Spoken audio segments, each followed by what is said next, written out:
Bueno, empezamos la clase número 2, control de gestión. Para el desarrollo de esta clase van a tener dos videos. Uno con la explicación del contenido teórico con ejemplos de este tema. Y por otro lado, un video que les va a ayudar a realizar la parte práctica en caso que elijan como herramienta para hacer el trabajo práctico el formulario de Google, ¿sí? Vamos a hacer un breve repaso de la clase anterior porque son temas íntimamente relacionados, ¿sí? ¿Qué es lo que me interesa?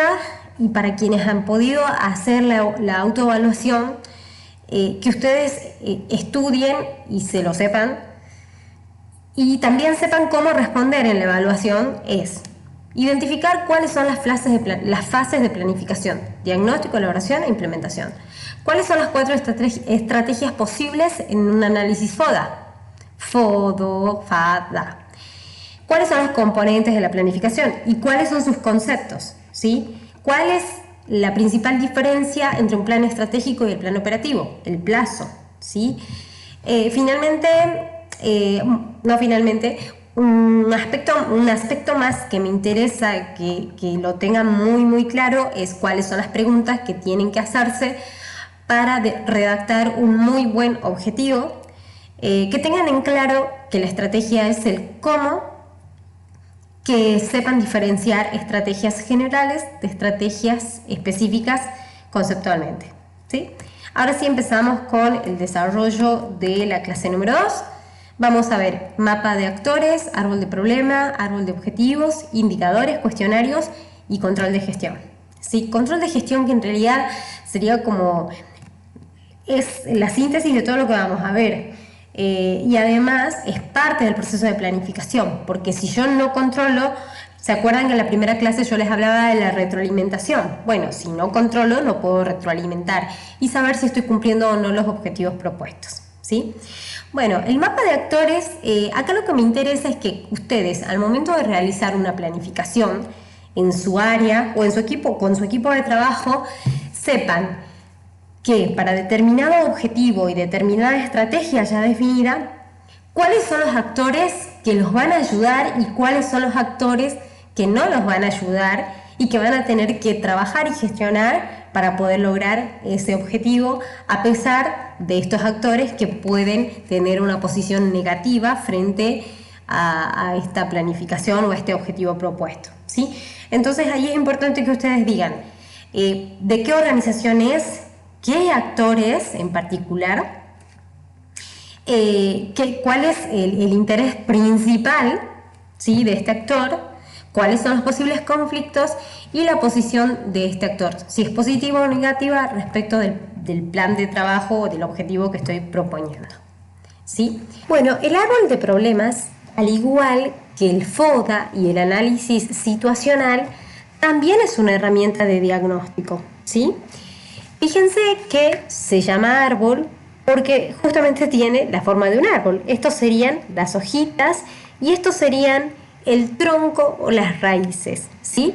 En general lo que está muy abajo, que es casi lo que no se ve, serían las raíces y estas causas, que le llamamos secundarias, serían parte del tronco, ¿sí? Pero en general fíjense que esto tiene la forma de un árbol, por eso se llama árbol de problemas. Y los efectos que serían las hojas de este árbol, es lo que sucede porque existe este problema, ¿sí? Entonces,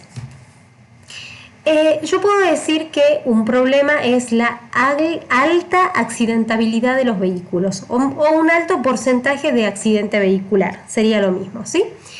Bueno, en ese caso, me pregunto, ¿por qué sucede este alto porcentaje de accidentes vehicular?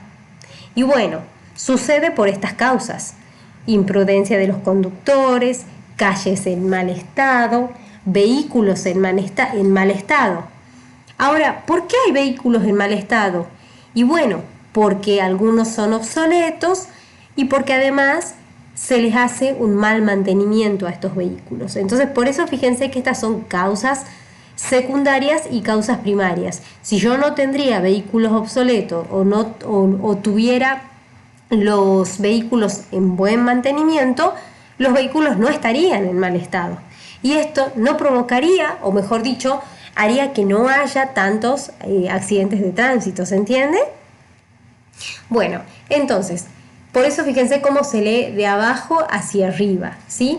Entonces, hay vehículos obsoletos o vehículos con mal mantenimiento, entonces eso provoca que haya vehículos en mal estado. Y que haya vehículos en mal estado, que estén las calles en mal estado y que los conductores sean imprudentes, implica que hay un alto porcentaje de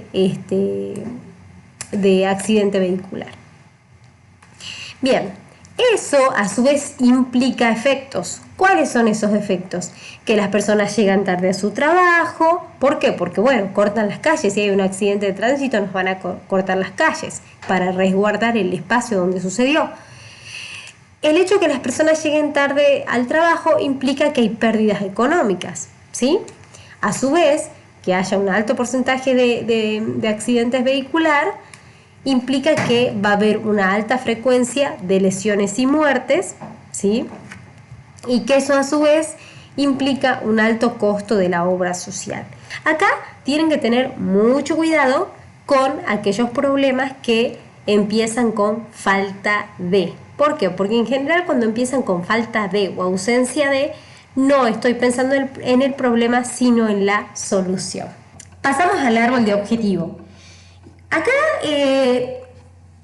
al momento de hacer un árbol de objetivos, no me voy a esmerar mucho todavía en responder a estas preguntas, pero una vez que yo decido cuáles van a ser mis objetivos, sí tengo que hacerme estas preguntas, ¿sí? Para terminarlo rápido al árbol de objetivo, lo que voy a hacer es a esos problemas que detallé o que logré listar en el árbol de problemas, los voy a traducir a objetivos. ¿Cómo se hace? Cambiando lo negativo del problema en algo positivo que sería el objetivo.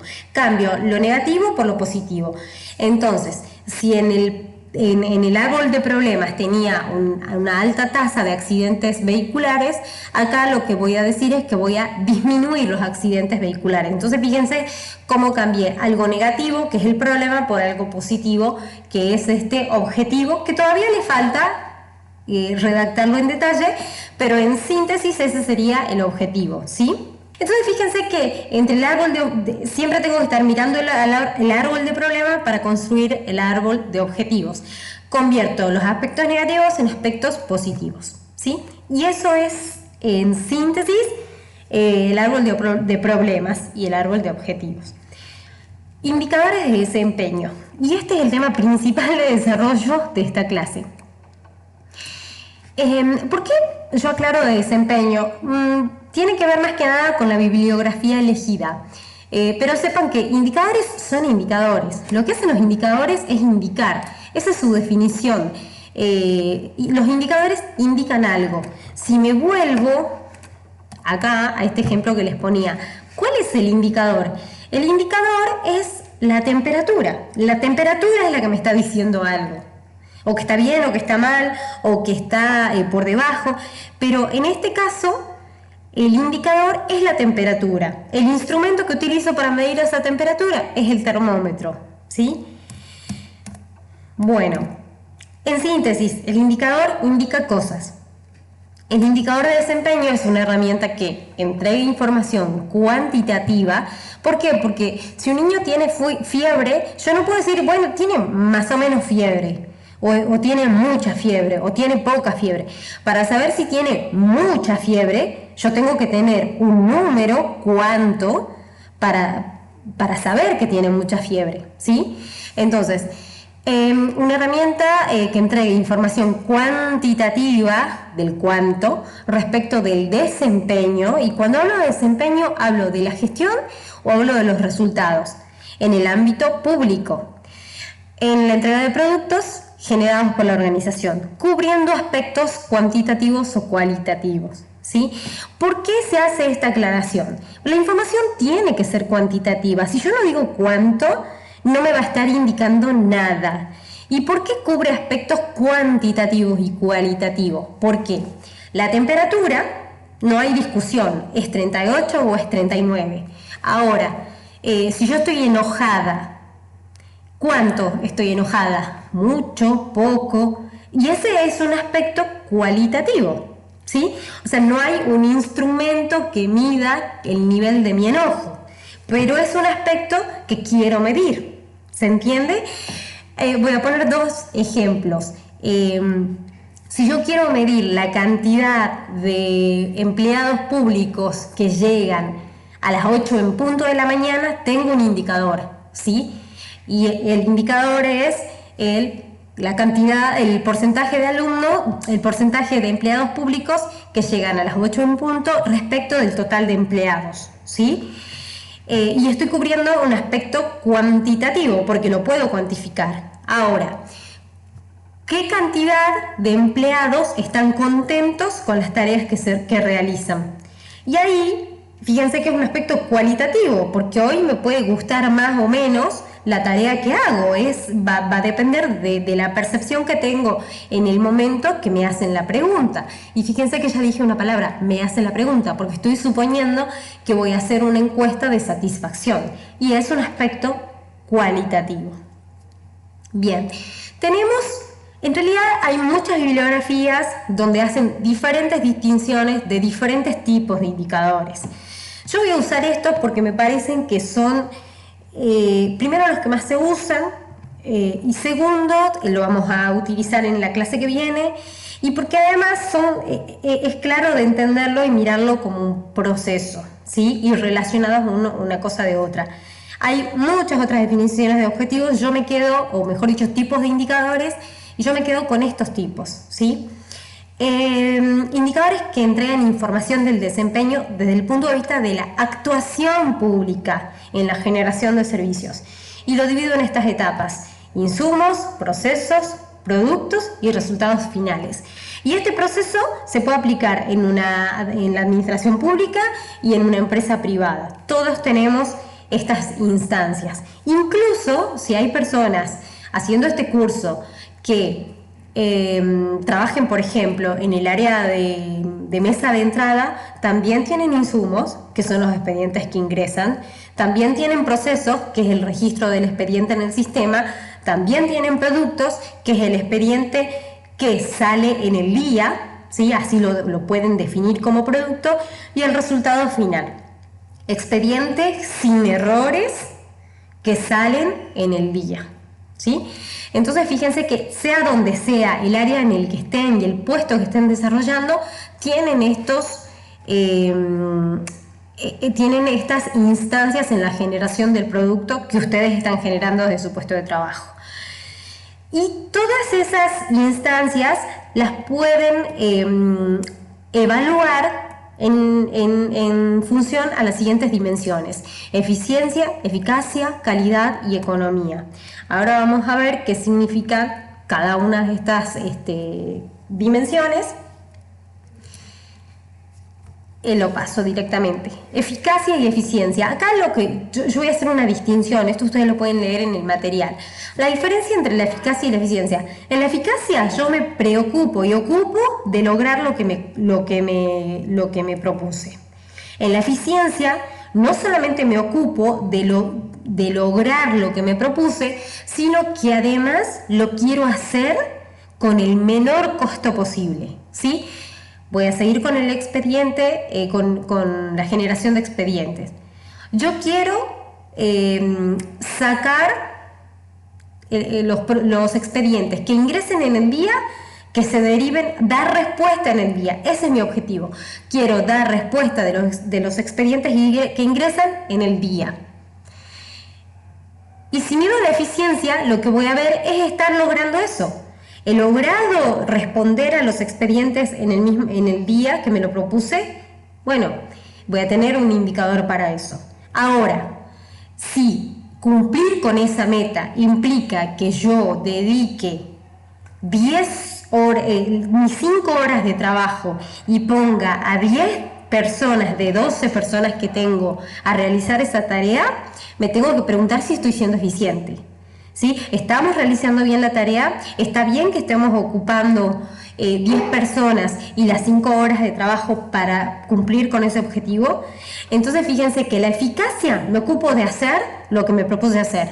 En la eficiencia me ocupo de hacer lo que me propuse hacer, pero con el uso óptimo de recursos, sea dinero, sea personas, sea tiempo, ¿sí? Entonces, esa es la diferencia entre eficacia y eficiencia y me interesa que lo tengan muy en claro, ¿sí? Calidad, bueno, es la capacidad que tenemos para responder en forma consistente, rápida y directa con las necesidades, a las necesidades de los usuarios. Y yo les voy a sumar algo más.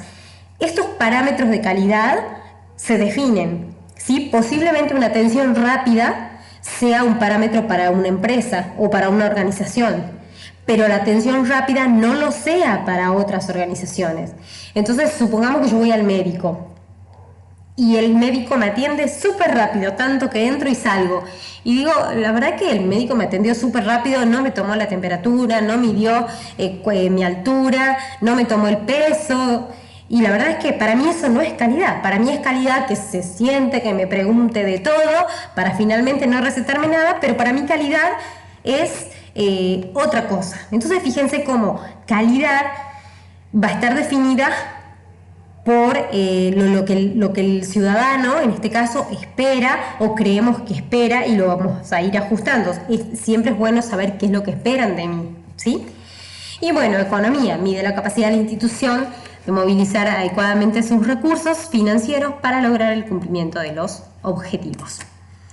De acá, la diferencia entre eficacia y eficiencia, que la tengan en clara.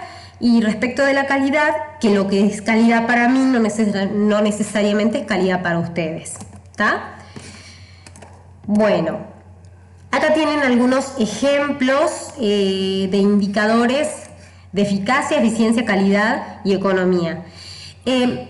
Ahí fíjense que yo en la autoevaluación y probablemente en las evaluaciones les pongo ejemplos de indicadores y les pida que ustedes me digan si esos indicadores son de eficacia, eficiencia, de calidad o de economía.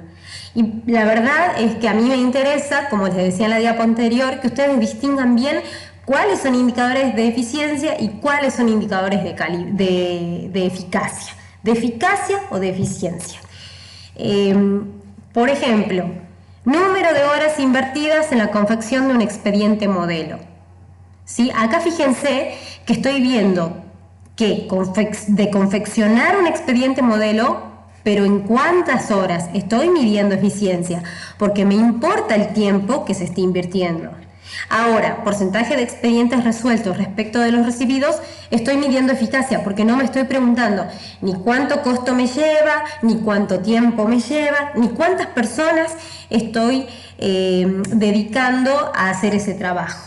¿Sí? Entonces, a eso me interesa que lo tengan clarísimo. La diferencia entre eficacia y eficiencia y eso traducido a indicadores. Bien, seguimos. Y esta es la relación que se da entre los aspectos de desempeño, ¿sí? Y las instancias del proceso de cualquier organización. Por eso les decía que es la definición o el tip o la clasificación de tipos de indicadores que más me gusta. ¿Por qué? Porque cuando yo mido insumos, seguramente voy a tener indicadores económicos. Si mido insumos respecto de lo que produzco, voy a tener indicadores de eficiencia. Si mido productos respecto de resultados, voy a tener medidas de eficacia. Las medidas de calidad las puedo tener en todo el proceso, ¿sí? Bien, y esta última parte, que son los resultados, es el área que a nuestros destinatarios les interesa, a los ciudadanos, a los empleados, a los otros empleados públicos. Ahí, otra vez, es importante que ustedes definan, que sería el ejercicio que hicieron para la misión, quiénes son sus beneficiarios. Y esta parte del proceso, insumos, procesos y productos, es lo que le interesa a la gestión interna de la organización. ¿Tá? ¿Y por qué también a mecanismos de control externo? Porque si estoy certificando normas ISO, por ejemplo, ellos evalúen, además de los resultados, todas estas instancias del proceso. Bueno, este es un lindo cuadrito integrador. Ahora vamos a pasar a la construcción de indicadores, 10 pasos básicos. El primero y el segundo, que tiene que ver con la definición de la estrategia como referente para la medición y de establecer las áreas de desempeño relevante a medir, son partes del diagnóstico que hicimos o que desarrollamos en la clase anterior, ¿sí? Para saber qué definiciones estratégicas tengo para medir, lo defino en la estrategia. Y para saber qué áreas de desempeño voy a medir, lo voy a definir en el diagnóstico y en la definición de objetivos, ¿sí? Entonces no me voy a meter en estos dos puntos porque ya fueron vistos de manera explícita y muy detallada en la clase anterior. Voy a pasar a la formulación del indicador y la forma de cálculo. Me salteo al paso 3. Formular el indicador y describir la fórmula de cálculo. El indicador tiene que estar perfectamente, ser lo más ilustrativo posible, como dice acá. Y la fórmula debe informar los parámetros que voy a estar midiendo, ¿sí? Debe ser claro, preciso y autoexplicativo. Es decir, leyendo el nombre del indicador, yo ya tengo que saber qué es lo que estoy midiendo, ¿sí? Que cualquier persona entienda qué mide ese indicador. Por eso es necesario explicar muchas veces las variables. Y en el caso de que se usen siglas o aspectos técnicos, que se especifique porque no todo el mundo sabe lo que nosotros sabemos o queremos medir. Entonces, en un ejemplo como este, porcentaje de alumnos aprobados de la diplomatura del IPAP respecto del total de alumnos inscriptos, salvo que no tiene la aclaración de que es IPAP, es un buen indicador, ¿sí? ¿Por qué? Porque no todo el mundo sabe. Entonces yo abajo debería poner nota aclaratoria IPAP, Instituto Provincial de la Administración Pública, ¿sí? ¿Y por qué es una muy buena definición? Fíjense que porcentaje, yo ya sé que acá lo que uso es una fórmula de dividir una cantidad en otra cantidad. ¿Y cuáles son esas cantidades? Alumnos aprobados en el numerador respecto, o sea, en el denominador, del total de alumnos inscriptos, ¿sí? Entonces yo ya sé que ahí lo que estoy haciendo es cantidad de alumnos aprobados dividido cantidad de alumnos inscriptos por 100, y ahí tengo el porcentaje, ¿sí? ¿Y por qué está bien hecha esa especificación? Porque yo podría medir la cantidad de alumnos aprobados respecto de los que rindieron el examen, ¿sí? Que puede ser que se hayan inscrito 100, que rindieron 80 y aprobaron 70, ¿sí? Entonces está muy bien hecha esta aclaración y acá les faltaría esto. En una pregunta de examen yo les podría preguntar, el indicador, porcentaje de alumnos aprobados de la diplomatura respecto del total de alumnos inscriptos, tiene una definición correcta, incorrecta, le falta la nota aclaratoria, y ahí ustedes la opción que van a elegir es que les falta la nota aclaratoria, porque no todo el mundo sabe lo que es el IPAP, ¿sí? Bueno, pasamos a otro tema. No me voy a meter mucho en las fórmulas de cálculo porque en la clase que sigue ustedes ven estadística y ahí van a ver algunos indicadores, tengo entendido, de razones, de porcentajes, y en caso que no, lo mismo yo les voy a dejar material para que lo consulten. Bueno, lo más sí quiero que sepan que uno de los indicadores más usados es el porcentaje, ¿sí? Que, como les decía, es la división entre un valor respecto de otro valor. El de abajo siempre tiene que ser más grande, porque tomo una población más grande y lo multiplico por 100, ¿sí? Validar los indicadores explicando criterios técnicos. Bueno, deben estar vinculados a la misión, tienen que medir resultados intermedios y finales, tienen que ser medibles, es decir, no puedo definir como indicador el porcentaje de alumnos aprobados si no tengo cómo medirlo, si no sé cómo los voy a aprobar, ¿sí? Tengo que tener identificados a los responsables de su cumplimiento, tienen que estar dirigidos a las prioridades de la gestión, Probablemente a mí en lo que se quiere medir, el dato que tengo inmediato es el porcentaje de alumnos aprobados, pero en realidad lo que debería medir, porque es un punto flojo, es el grado de participación en el aula, por ejemplo. Y eso lo vamos a ver cuando terminemos de desarrollar esta parte, que es la trampa de medición. De medir lo que se puede medir y no lo que se tiene que medir, ¿sí? Bueno, útil para el personal, clientes y quienes implementan las políticas públicas. Los paso muy rápido porque hay algunos aspectos, no quiero decir que son obvios, pero uno leyendo puede saber de qué no se tiene que olvidar, ¿sí? Quiero pasar a la siguiente etapa. Y de acá sí quiero que ustedes sepan cuáles son todos los pasos que tienen que seguir para el diseño de un buen indicador. Recopilar datos. Bueno, los datos pueden provenir de diferentes fuentes, ¿sí? Acá yo destaco dos. Estas dos fuentes no las tienen desarrolladas en el material, las tienen acá en el Power nada más. Las fuentes primarias están disponibles dentro de la organización. Las secundarias se originan fuera de la organización. Es decir, que si yo quiero medir, por ejemplo, qué cantidad de alumnos están cursando la tecnicatura, la diplomatura, respecto del total de población entre 36 y 50 años, la población entre 36 y 50 años probablemente la vaya a buscar en una fuente secundaria y sería la Dirección de Estadística de la provincia, ¿sí? Y el dato de la cantidad de alumnos inscriptos en la diplomatura o que están cursando la diplomatura sea una fuente primaria, que sean las bases de datos de los registros de quienes se inscribieron, ¿sí? Esa es la diferencia entre fuentes primarias y fuentes secundarias. Tengo que establecer las metas. Establecer las metas es de alguna manera lo que me conecta el plan con el indicador. Yo no puedo tener un indicador si no sé a dónde quiero llegar.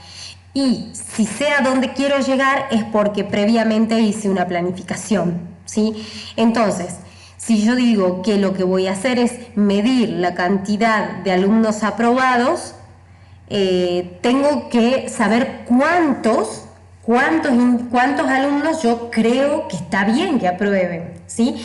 Entonces yo puedo decir, bueno, lo ideal o la meta es que apruebe el 100% de los alumnos.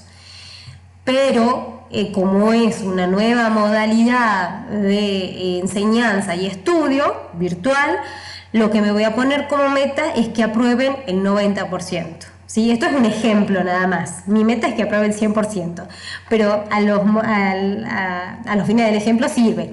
Entonces yo puedo decir, quiero que apruebe, mi meta es que apruebe el 90%. Ahí, si el indicador de alumnos aprobados respecto de los que rinden el examen me da un 60%, voy a decir, ¿cumplí la meta o no cumplí la meta? ¿O superé la meta? ¿O igualé la meta? Pero es necesario tener esa meta ya definida, previamente definida. ¿Tá? Bueno, establecer la fuente de los datos o medios de verificación. Nuevamente, tengo que decir de dónde voy a sacar esos datos. Y establecer supuestos. ¿Qué pasa si? ¿Sí? Entonces, estos son los supuestos. Bueno, supongamos que yo me puse como ejemplo que apruebe. Me puse como meta que apruebe el 90% de alumnos inscritos que rindan el examen, que apruebe el 90%. Esa es mi meta. El indicador es porcentaje de alumnos aprobados respecto de los alumnos que se inscribieron o que rindieron el examen. Cualquiera de esas dos medidas podría tomar. Y la pregunta va a ser, ¿qué pasa si las clases presenciales vuelven en julio? Y la última clase la dictamos de manera presencial. Y bueno, la verdad que ahí yo tengo que saber qué es lo que vamos a hacer. si vamos a continuar con la modalidad virtual o vamos a pasar directamente a la modalidad presencial, y supongamos que decidamos evaluar solamente la última clase. Todos estos son ejemplos, ¿no? La última clase, y que ahí la meta de 90% ya no sea suficiente, sino que sea más ambiciosa. Bueno, no. Si van presencialmente, yo quiero que apruebe el 100%. ¿Sí? Esa va a ser la meta. Entonces, fíjense cómo aspectos que no controlo pueden modificar la meta, e incluso puede modificar o puedo necesitar otros indicadores. En ese caso, yo lo que voy a necesitar como un indicador auxiliar, en vez de la participación en la clase, en el aula virtual, va a ser la asistencia de alumnos, ¿sí? Entonces, en eso consiste en supuesto. Lo que acabo de decir son todos ejemplos, ¿sí? Monitorear y evaluar.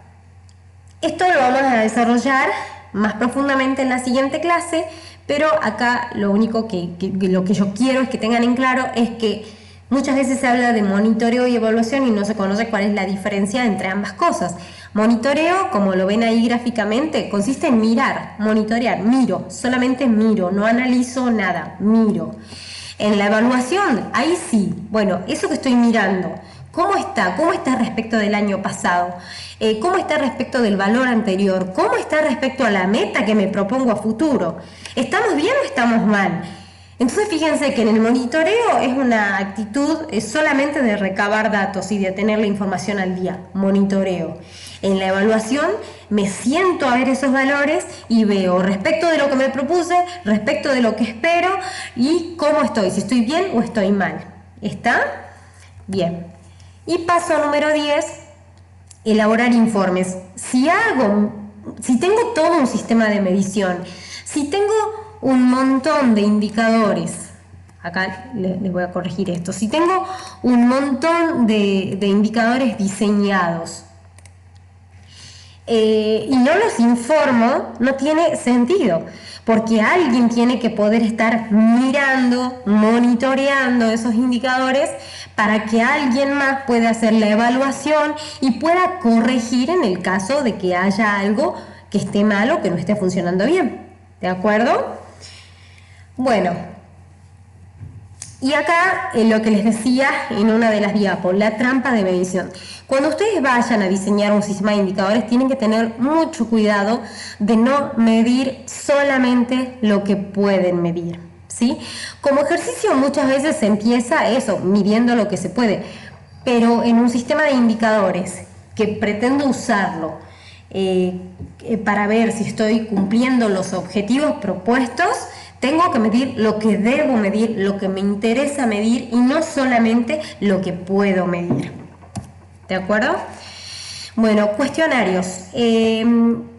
Para el desarrollo de un cuestionario, y esto va a estar ligado al trabajo práctico que les pido. Ustedes tienen que saber que cuando van a hacer un cuestionario, ¿cuál es la relación entre el cuestionario y los indicadores? Que muchas veces los cuestionarios son una fuente de datos de algún indicador que quiero medir, ¿sí? Entonces, si yo quiero saber, lo que yo les hice al principio en la presentación de la materia fue un cuestionario. ¿Por qué? Porque yo quiero saber quiénes son mis alumnos, quiero saber si de acuerdo a determinadas preguntas que hago, como por ejemplo si tienen una PC en su casa, van a poder ver este video. Si tienen conexión a internet, capaz que no, entonces yo sé que no todos los alumnos van a poder ver el video porque van a tener un alto costo de internet. Voy a saber que los alumnos no todos van a estudiar, van a poder estudiar durante la semana, sino que van a estudiar los fines de semana porque tienen niños en edad escolar y que están haciendo las materias, realizando las clases todos los días. Entonces, fíjense cómo un cuestionario es una fuente de información que me puede ayudar a mí a diseñar indicadores, ¿sí? Esa es la relación y por qué el desarrollo del tema cuestionarios acá. Y voy a hacer una diferenciación más de tipo general. El cuestionario tiene que ver con estos componentes Y parte de estos componentes es la información que estoy solicitando. Esa información puede estar organizada y puede ser solicitada de diferentes maneras. Esas maneras son las encuestas, las entrevistas, grupos focales, observación directa. Hay un montón de técnicas, pero ustedes van a escuchar hablar mucho de encuestas y entrevistas. Las diferencias entre encuestas, entrevistas y cuestionarios es que a los cuestionarios los tengo que hacer para todo. En las encuestas lo que decido es cómo voy a preguntar. Voy a hacer una pregunta cerrada. ¿Qué quiere decir? Sin opción a que se agregue nada. Las preguntas de tipo cerrada son sí, no, mucho, poco, nada, o sea, con opciones para elegir, no para escribir nada. Las voy a hacer semiabiertas, semicerradas. ¿Qué quiere decir? Que voy a hacer preguntas para que pongan sí, no, de acuerdo, en desacuerdo, y al final les voy a dejar una pregunta abierta. Y las encuestas totalmente abiertas tienen que ver y ya estamos hablando de una entrevista. Perdón, no estamos hablando de una entrevista. Las encuestas abiertas son todas las preguntas de escritura libre para el encuestado. ¿Por qué me acabo de corregir? Porque las entrevistas, o sea, yo a las encuestas puedo entregárselas a ustedes o mandárselas como se las mandé a través de un link, ¿sí? En cambio, la entrevista ya me tengo que encontrar con la persona que voy a entrevistar, sea por teléfono, o sea, me tengo que contactar de manera directa, sea por teléfono. Esas son las entrevistas telefónicas, entrevistas personales. Puede ser que quedemos en encontrarnos en algún lugar y yo les haga las preguntas en ese momento, ¿sí? Y antes, hace mucho tiempo, se usaban las entrevistas por fax, por telegramas. Ahora se usa por correo electrónico. Y la diferencia tiene que ver con la estructura que yo espero, que yo hago las preguntas y que espero las respuestas, ¿sí? Entonces, yo desarrollo cuestionarios que después probablemente terminen siendo encuestas, ¿sí? Lo más importante es que ustedes sepan que en un cuestionario no deben faltar los datos de identificación. ¿Qué quiere decir? Datos de identificación. Ustedes imagínense que alguien les haga una encuesta a ustedes. Ustedes imagínense que yo les haya mandado la encuesta que les mandé para que se presenten y no haya dicho ni quién soy, ni para qué quiero. ¿Ustedes hubieran respondido? Y la verdad que no, porque ustedes van a decir, ¿quién me está haciendo estas preguntas? ¿Para qué quiere que yo le responda? Entonces, cuando ustedes van a hacer un cuestionario, es importante que ustedes digan quiénes son y qué es lo que quieren, ¿sí? Y acá es muy importante aclarar en caso de que la encuesta sea o el cuestionario sea anónimo o no, ¿sí? ¿Por qué? Porque dependiendo de las preguntas que se hagan, va a haber personas que si la pregunta, si el cuestionario o la encuesta no es anónima, probablemente no me la respondan, ¿sí? En la diapositiva que viene voy a desarrollar un poquitito más esta parte. Pero entonces, cuando ustedes vayan a hacer un cuestionario o una encuesta o una entrevista, siempre tienen que decir quiénes son y para qué quieren la información que van a preguntar.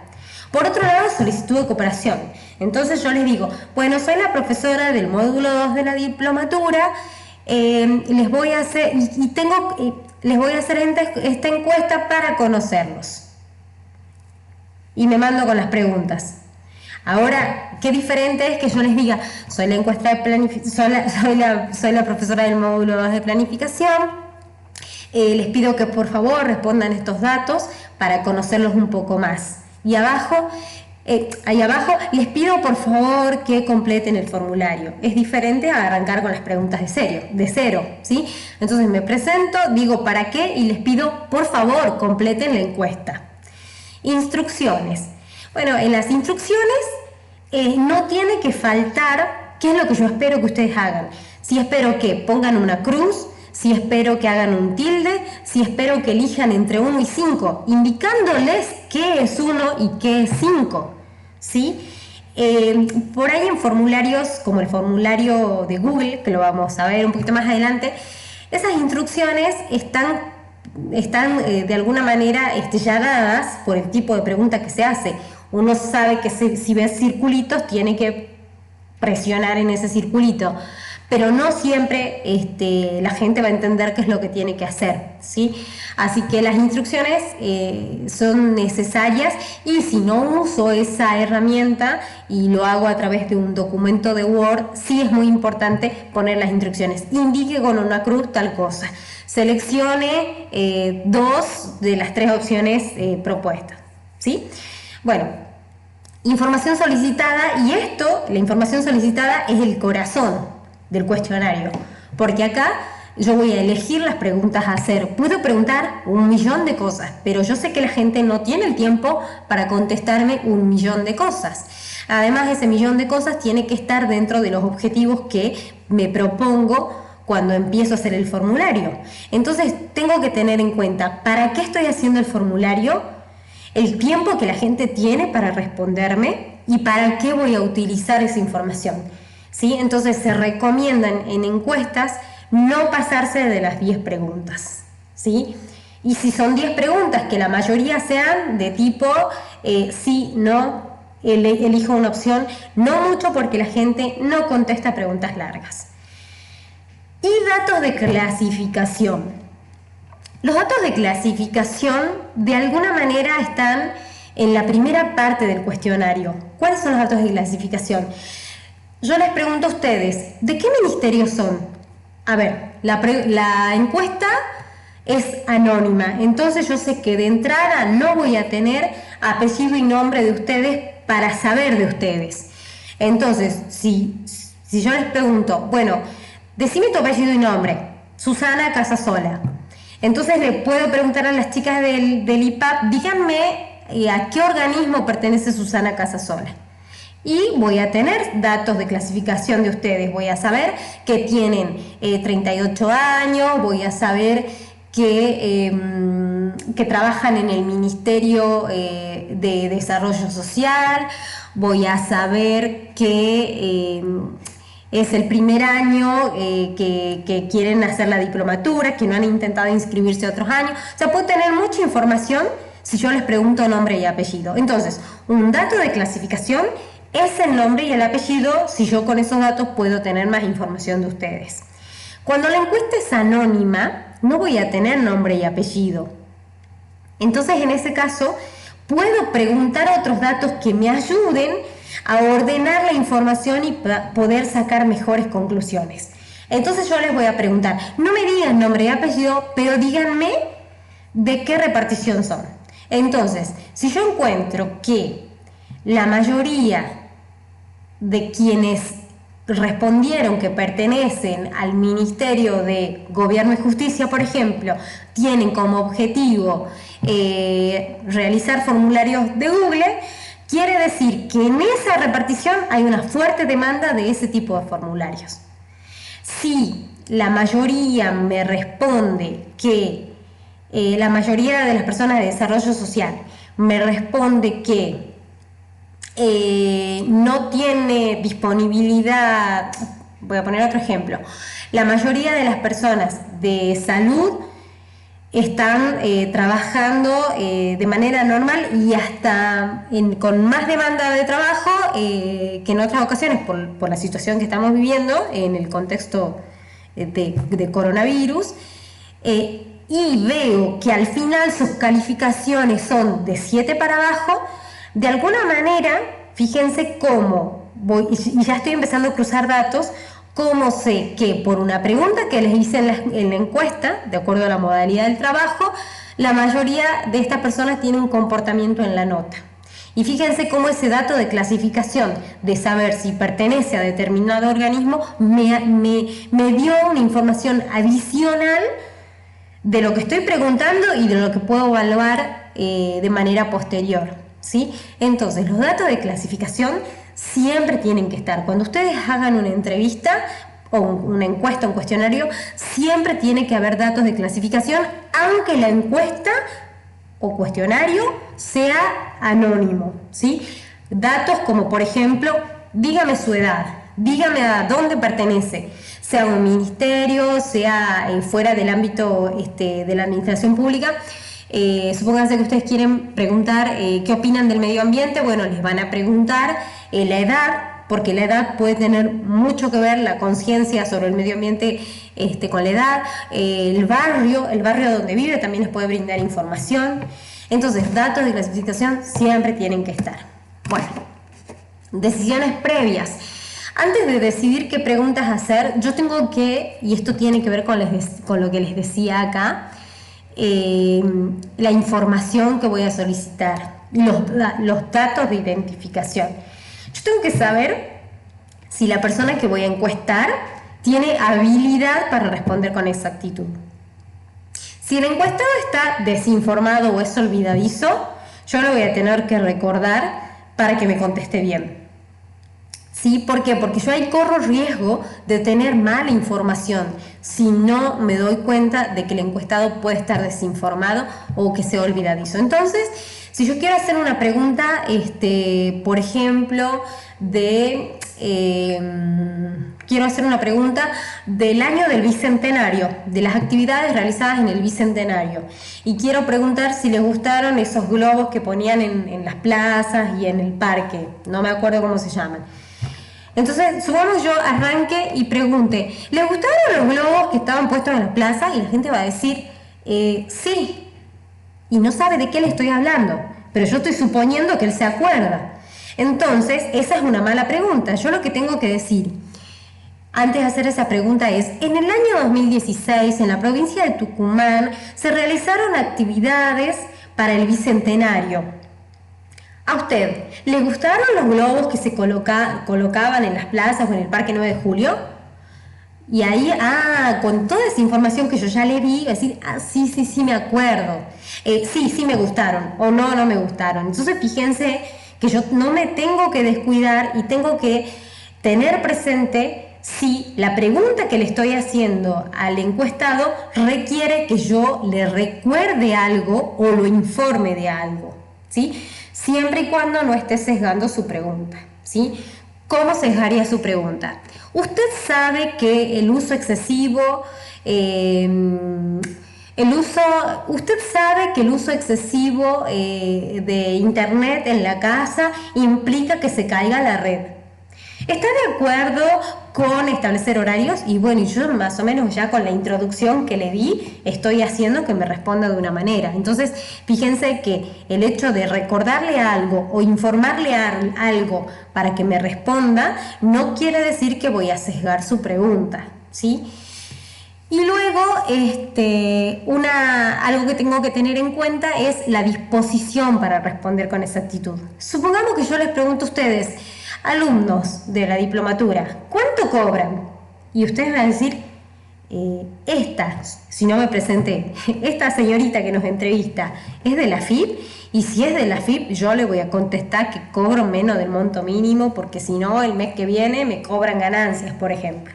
Entonces, fíjense que dependiendo de la pregunta que haga, muchas veces las personas no van a estar dispuestas a responder con exactitud, aunque sepan la respuesta, ¿sí? Así que ese tipo de preguntas hay que obviarlas. Hay que obviarlas, salvo que haya un objetivo que justifique eso. El censo nacional, por ejemplo. Bueno, ahí uno tiene que ser correcto e informar la realidad. Bueno, decidir sobre el formato de las respuestas. Era lo que les decía anteriormente sobre las preguntas. Pueden ser abiertas, simples, dicotómicas, múltiples. Dicotómicas, sí, no, múltiples, muy de acuerdo, poco de acuerdo, muy en desacuerdo. Y la respuesta abierta, donde se les deja un campo para que escriban lo que gusten, ¿sí? Recomendaciones: preguntas sencillas, preguntas claras, evitar preguntas que sugieran las respuestas, evitar supuestos, evitar estimativos, evitar preguntas de doble respuesta. Esto es muy importante y es un error que se comete mucho cuando uno hace cuestionarios. Yo les puedo preguntar, ¿usted dispone de computadora e internet en su casa? Bueno, voy a preguntar al revés para que se vea la I. ¿Usted dispone de internet y computadora en su casa? Y ustedes van a decir, ¿a qué le respondo? ¿A que tengo internet o a que tengo computadora? Porque probablemente yo tenga internet porque tengo datos en el celular, pero no tengo computadora. Entonces ahí, ojo con las I. Entonces fíjense, ¿usted tiene internet y computadora en su casa? Implica una doble respuesta. ¿Por qué? Porque son dos preguntas en una. Entonces eso hay que evitar. En todo caso, ¿usted tiene computadora? ¿Usted tiene internet? Son dos preguntas, ¿sí? Y bueno, esas son como las claves que ustedes tienen que tener en cuenta al momento de diseñar un cuestionario. Con esto ya cerramos. Control de gestión es un proceso que sirve para guiar la gestión hacia los objetivos de la organización y un instrumento para evaluarla. Esta es la definición que me interesa que tengan presente al momento de la evaluación y en general para la vida. Trabajo práctico del tema 2. Termino este video y hago el video para que quienes quieran hacer el trabajo práctico con el formulario de Google tengan esa guía, ¿sí? Bueno, ustedes lo que van a tener que hacer es elegir un tema sobre el cual les gustaría realizar una encuesta. El tema es libre siempre y cuando sea laboral, ¿sí? Por favor, que sea laboral.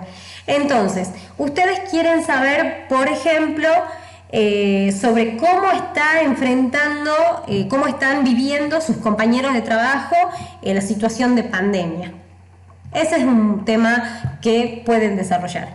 Ustedes pueden preguntarle a sus compañeros o a sus empleados, en caso de que ustedes sean mandos medios, pueden preguntarles, por ejemplo, les puede interesar saber cuál es la modalidad de trabajo que prefieren. Bueno, ese puede ser otro tema de estudio. Bueno, pueden preguntarles a sus compañeros sobre la formación. Bueno, nivel de formación de cada uno en relación con lo que hacen. ¿En qué sentido? De que pueden tener un compañero que es, voy a poner un ejemplo grosero, ¿no? Un compañero que es bioquímico y que está en mesa de entrada, por ejemplo. Entonces fíjense que lo que hace no tiene mucho que ver con... Bueno, ese puede ser otro tema. El tema que ustedes quieran, el tema que prefieran, lo eligen, lo plantean, tienen que hacer un cuestionario, 5 preguntas como mínimo, y de ese cuestionario, ¿cuáles son los indicadores que pueden obtener? Con que identifiquen 2 indicadores suficientes. Y ahora vamos al videito para que, en caso que no quede claro esto, lo tengan un poquito más claro con el ejemplo. Gracias. Hasta la próxima clase.